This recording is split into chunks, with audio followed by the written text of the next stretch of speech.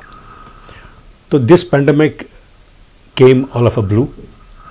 The world was not prepared for it.